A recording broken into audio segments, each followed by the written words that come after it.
I think the story that's being told to you by the media today is not true. Okay, the story that's being told to you by the media today is basically Jeff Flake, intrepid Trump fighter, struck down in the prime of his young career because he stood up against the nastiest man in the universe, Donald Trump. Breitbart and Trump stand ascendant over the prone Flake's body as Flake speaks the truth to power. That's the story that you're getting, and you're getting it from all sides. You're getting it from Flake's camp, you're getting it from the Breitbart Trump people, and you're getting it from the media. And I have to say, I don't think this story is even close to the full story. So first, let me express what I think the interests are for everyone in doing what happened yesterday. So to move back a little bit, Jeff Flake yesterday, the senator from Arizona, announced he would not run for re-election, and then he gave a long speech just ripping into President Trump, as well as Republicans who were basically soft pedaling President Trump for a long time. Now, to Flake's credit in terms of consistency, Flake did not endorse President Trump during the last election cycle and was very critical of President Trump. So I'm not saying that his opposition to President Trump is insincere. I think it is sincere. But I think the problem for Jeff Flake is that he knew that he was going down, and so for the past few months, he has basically attempted to carve out a position as the anti-Trump guy, right? The guy who's going to earn strange new respect from the left for saying things about Trump. Now, I want to be fair here. I've said a lot of the same things about President Trump Jeff Flake says about President Trump. I agree with a lot of what Jeff Flake says about President Trump. But the difference is that I also compliment Trump when I think he does something right. And I also acknowledge that people voted for Trump not because they embrace Trumpism, not because they think that Trumpism should replace conservatism, but because Trump was the only tool on hand at the time. Remember, Trump won a historic low percentage of votes in the Republican primaries to win the actual primaries. Okay, so it's not like he was well-loved inside the Republican Party. Once he was nominated, then the Republican Party swung behind him because he was the nominee against the most hated Democrat of my lifetime, Hillary Clinton. But that is not the same thing that Jeff Flake is saying. What Jeff Flake basically said in this speech is the Republican Party is a bunch of deplorables, right? I mean, he basically made the Hillary Clinton contention. The Republican Party is a bunch of deplorables who have fallen into league with Satan. Now, again, I think a lot of his critiques of Trump are true. And I think that people, I've been saying for a long time, people need to be intellectually honest about what Trump is and what Trump isn't, and they ought to call out lies and untruths and half-truths when they see them. They ought to call out the vulgarities and the stupidities that emanate from the White House. But that's not the same thing as saying that all Republicans are incapable of doing this. And this seemed to be Flake's contention. Flake was basically saying in this speech, listen, the reason I'm going down is not because of me. It's not even because of Trump. It's because the Republican Party has fallen into disrepair, that Republican constituents, my base, the people who elected me, are a bunch of dunderheads. It's not that they made a choice against Hillary Clinton. It's not that they held their nose and voted for Trump. It's not even that they like Trump, but they can also critique him. It's that they have fallen full scale into under the sway of President Trump. I think this is a wild overstatement. I also think it's a politically convenient one. So let's play Flake's speech, and then I'm going to explain what I think is really going on. So Flake gets up yesterday on the floor of the Senate, and he says that he is not going to run for re-election. He explains why. Sustained incumbency is certainly not the point of seeking office, and there are times when we must risk our careers in favor of our principles. Now is such a time. Okay, so he says that now is the time for all men of goodwill to stand up, except that he's resigning, right? He's not sticking around to fight Trump's bad agenda items. He's not sticking around to run for re-election and try and, wrest control of the party away from Trump. No, Jeff Flake is resigning. So where exactly is where is he risking his career in favor of principles? Where was the risk? Like, this is the part that I don't really buy. Okay, the idea that he risked his career to stop President Trump. Jeff Flake has been the most unpopular senator in the United States Senate since 2013. Okay, so long before Trump was running for president, long before anyone cared about Steve Bannon, long before anyone cared about Breitbart.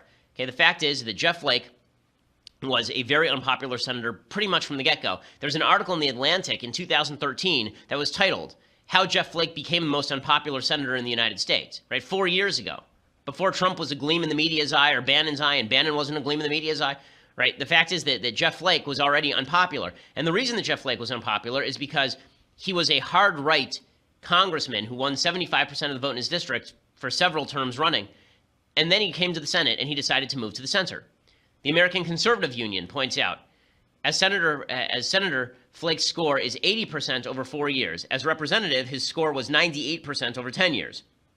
It's a 20% drop-off in the ACU score. And it's not just that. Here's a list of some of his votes. Jason Johnson, who's a former Ted Cruz chief staffer, he laid out a bunch of the votes here. He suggested that well, here's what he says. It's tempting to comment on Flake's floor speech, instead offering context on his view of governing by highlighting a few of his votes.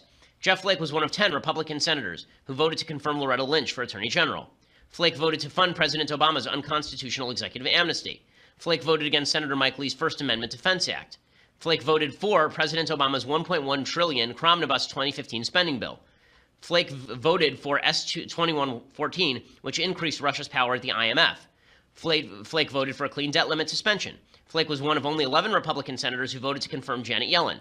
Flake voted for the Ryan Murray budget, which lifted spending caps and raised taxes in exchanges for promises of future spending cuts. Flake voted for the Gang of Eight amnesty bill. Flake voted for the post-Newtown gun grab. Flake voted against the Defund Obamacare Act of 2013. Flake voted to increase debt by $900 billion in exchange for the promise of discretionary cuts in the future in 2011.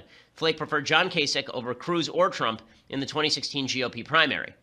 Okay, so the point here is that Jeff Flake used to be a much more conservative guy, and he moved to the center, and as he did, he lost the support of the people of Arizona. Right? He looked disingenuous, and so he lost that support. So here he is saying that he's going down on the burning pyre of Trump, that he's falling on his sword, that he's basically the monk in Vietnam setting himself on fire to demonstrate to the entire world just how terrible President Trump is, but that's not really accurate. Jeff Flake was going to be primaried. He was going to run a very tight primary no matter what. Now, his opposition to President Trump hasn't helped him for sure. But again, I think that it's less about his opposition to President Trump and more about his opposition to the people who voted for President Trump. And this is a distinction worthy of note. Okay, you can oppose things that Trump does. You can even say, I don't think Trump makes a very good president. You can do all of those things. But what you can't do, and what he hasn't done, Jeff Flake has not voted against Trump's agenda items. Most of the time, the vast majority of the time, Jeff Flake has voted with President Trump's agenda items. So when he says that he doesn't like Trump, it's really more a matter of what Trump says and what Trump does as president, not a matter of policy. So how that materializes is you can say, I think Trump is vulgarizing the discourse. I think President Trump would be better off if he stopped doing this stuff. I think President Trump is not a very good president because he's not doing these things. But that's not what Flake does. Instead, Flake seems to go at his own constituents, and he has been since April, basically saying the Republican Party was subject to a takeover by a bunch of dolts and morons. And I don't think that that's particularly smart politics, nor do I think it's true. I really don't think that's true. I think there were a bunch of people who voted for President Trump in the primaries who just thought he was the angriest guy on the stage and didn't think beyond that, which I do think is not smart. And then I think once we got past that, there were a lot of people who voted for Ted Cruz in the primaries, or voted for John Kasich in the primaries, who also voted for Donald Trump for president to stop Hillary Clinton. So Flake continues along these lines, and he decides that he is going to be the one who stands up to President Trump. Again, I think some of this is Flake posturing. The reason that I brought up his popularity ratings and his record is to demonstrate, I think that the real story here for Flake is this. Flake does have sincere opposition to President Trump. He does not like President Trump. He thinks President Trump is a boor and a vulgarian. I think some of those critiques are fair. I really do.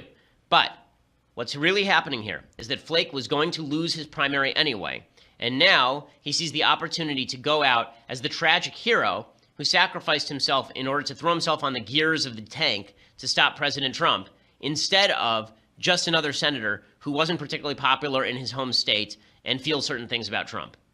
So now he has an interest in basically blaming Trump for his ouster. Now, Trump and Breitbart have an interest in taking credit for his ouster because they can say, listen, we run the movement now. If you cross Trump, we will toss you overboard. Right? If you cross Trump, if you cross Breitbart, we will toss you.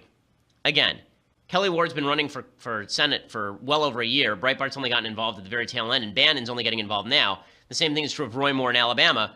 Bannon and Breitbart basically backed the guy who finished third, Mo Brooks, in the primary until they switched to Roy Moore, and then they take credit.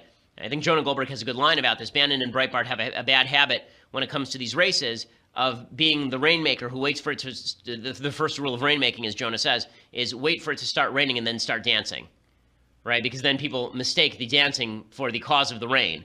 And I think that that's exactly what's happened here. So Breitbart and Trump have an interest in saying, we run the party now, cross us, and we'll burn you down. I don't think that's actually real. I don't think that's actually true. I think that you can cross Trump pretty much with impunity, actually, as long as you don't say that people who voted for him were wrong to do so, or not understandable, it was foolish and ridiculous for them to do so, or they're racist, sexist, bigot, homophobes who sign off on everything Trump does because they voted for him. That's lefty talk, and it's not accurate either. So the Trump and Bannon, I don't think, are telling the truth. I don't think Flake is telling the full truth. And I think the media have an interest in this narrative, too, because it does a couple of things for them. One, it allows them to create this perception that Trump is the evil manipulator behind the scenes, the Palpatine behind the scenes, making sure people like Bob Corker and Jeff Flake, the true heroes, are put to the boot. And I don't think that's interest number one. And interest number two is they like portraying the Republican Party as split, and so anything they can do to exacerbate that split, they will do. So here's Jeff Flake going after President Trump directly. Mr. President, I rise today to say enough. We must dedicate ourselves to making sure that the anomalous never becomes the normal. With respect and humility, I must say that we have fooled ourselves for long enough that a pivot to governing is right around the corner. A return to civility and stability right behind it. We know better than that. By now, we all know better than that. Okay, so there he is. We all know better. Nothing good is coming around the corner. Again, all of this is fair, but I don't know why it's effective or useful. Like, I think that we all have our feelings about President Trump. I've been highly critical of President Trump, but I do not know what the purpose of all this is. And then, and here's where he casts himself in the role of martyr. Here's where he does the Joan of Arc routine. He's going to hop up on that pyre and light the flame. He says that, this is not about political savvy. This is about principle. It's about principle. Well, if it were really about principle, you'd stick around and run for re-election and see if you can convince the Republican Party to agree with your principles.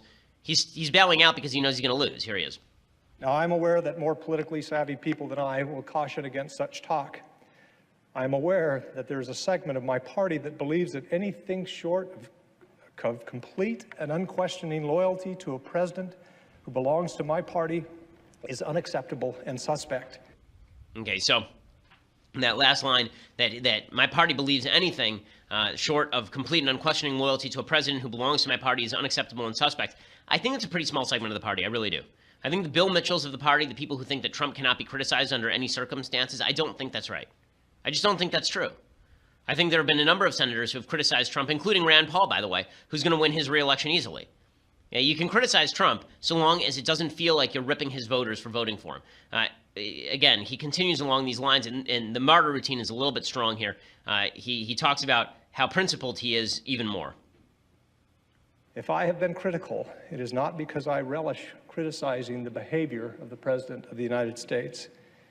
If I have been critical, it is because I believe it is my obligation to do so, and as a matter and duty of conscience. The notion that one should stay silent and as the norms and values that keep America strong are undermined, and as the alliances and agreements that ensure the stability of the entire world are routinely threatened by the level of thought that goes into 140 characters. The notion that we should say or do nothing in the face of such mercurial behavior is ahistoric, and I believe profoundly misguided. Again, the idea that people aren't saying anything against Trump is just absurd. Everyone's saying things against Trump. Now, listen, I think some people have been cowards in this situation. I don't want to pretend that everyone has been, paragons of virtue here. I think Paul Ryan doing I've never seen his tweets routine. I think that Mitch McConnell doing I'm just going to ignore whatever the president says routine. I think that's wrong. I think that they should speak out. But again, I don't think speaking out is the same thing as saying that you're going to go down simply because you spoke out. I don't think that's correct. The reason I'm objecting so strenuously to this is because I know enough conservatives to know that we are a good-hearted party still that is attempting to do the right things. And I think that criticism of President Trump, so long as it's not taken as criticism of his voting base, I think that people are willing to go along with it. I think that what Jeff Flake is doing, and this is really what I object to, I feel like what Jeff Flake is doing here is he's surrendering the party to Trump and to Bannon and to and to the media's perception of what the Republican Party is, solely so that he can look as though he's a martyr to this new Republican Party, so that he can play Saint Thomas Becket and against Henry II. Like Henry II. I don't see the purpose of handing over the party. I don't think this is true. I don't think that you have to hand over the party to everything Trump says, and drawing this false dichotomy, which is really what Flake is doing here, between the Bill Mitchell wing of the party and the true speaking wing of the party, and you have to pick one of those two. I don't think that's right. I think that you don't have to agree with Jeff Flake on everything in order to criticize President Trump, nor do you have to say that everyone who voted for President Trump is going along with every element of his agenda in order to say that those people were voting for some. Listen, I disagreed with that vote, right? I didn't vote for anyone at the top of the ticket, but at least I understood why the vote was happening. And I'm not going to attribute bad motivations to the people who disagreed with me on that vote. I mean, that's silly, and that's what I feel like Flake is doing. And I've got to say, it feels like some of this is for posturing and personal gain, considering he came out with a book called Conscience of a Conservative 4 months ago, and then did the rounds talking about how bad Trump was in the middle of a tough primary fight. If you want to win a primary, you don't go out there and then suggest that the party that embraced President Trump is a nasty, terrible party. What you can do instead is you can say they were misinformed, which I think is true, that they were lied to, which I think is true, that there were people who were preying on a justified anger, which I think is true. But this is the equivalent of, this really is the equivalent of, remember when Hillary was asked whether she blamed women who didn't show up to vote for her? And she said, yes, of course I blame them. It feels like some of this. So it's convenient for Jeff Flake to do that while he's stepping down. Again, this is not even me disagreeing with Flake's critique of President Trump. I don't think President Trump has been a very good president. I think he's actually been very negative for conservatives in a number of ways. That doesn't mean he's been that across the board. I mean, as I've said, Gorsuch, regulatory cuts, right? All these things are good. But I think that the narrative that's being told to you right